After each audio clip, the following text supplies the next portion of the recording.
with a change in government, how might that help or hurt NAFTA? In what ways?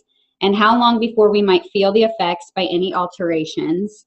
And to group with that one, let's go ahead and group given the new administration's comments about NAFTA and TPP, what does the landscape look like going forward? Obviously, TPP's done.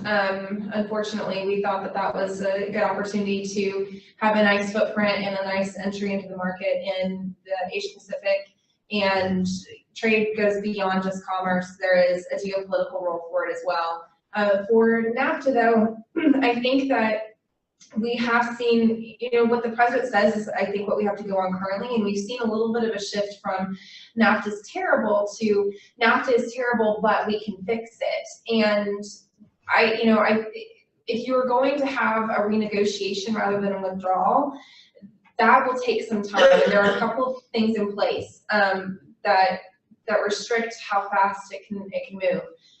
If the administration decides to renegotiate NAFTA, under the Trade Promotion Authority bill that was passed in 2014, 2015, the president has to notify Congress, and then there's a 90-day period before anything can begin. And there are objectives that Congress has set out that the president must abide by when negotiating. And this is in place for kind of obscure legal reasons.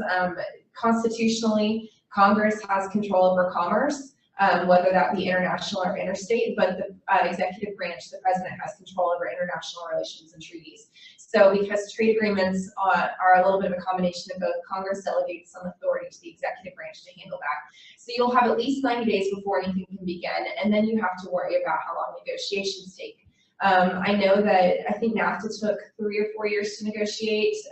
Some of the bigger trade agreements have taken about as long, if not longer, particularly the more countries you get involved. Obviously, we have an agreement in place already, so we're not starting from scratch. Hopefully, we're not throwing the whole thing out. There are some places that I know organizations like Tiffany's and the Bush Institute as well have been working on, where we've identified the places that we think NAFTA can be improved. NAFTA's old, frankly, considering where our economy is now and what kind of jobs are available and what industry looks like. And so there are some places we think it can be modernized. And so depending on how willing the government is to listen to these recommendations, these things may move quickly, they may not. And so the negotiation will take time.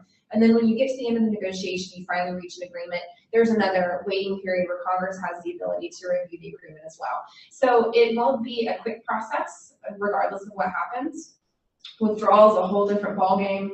It will take at least 6 months. So none of this is going to happen in rapid succession.